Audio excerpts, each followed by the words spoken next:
লংকাৰ কাকিত মাৰণাস্ত্ৰসহ আটক এগৰাকী যুৱক। ধৃত যুৱকজন কাকি থানাৰ অন্তৰ্গত ৰংহিংডং গাঁৱৰ বাবুল বড়ো বুলি জানিব পৰা গৈছে।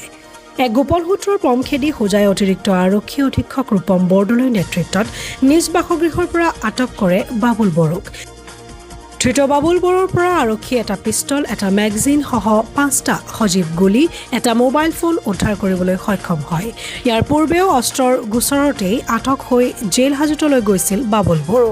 আৰক্ষীৰ সূত্ৰ অনুসৰি উক্ত পিষ্টলটো ব্যক্তিগত কামৰ বাবে লগত ৰাখিছিল যদিও সমগ্ৰ ঘটনা সন্দৰ্ভত আৰক্ষীয়ে তদন্ত অব্যাহত ৰাখিছে।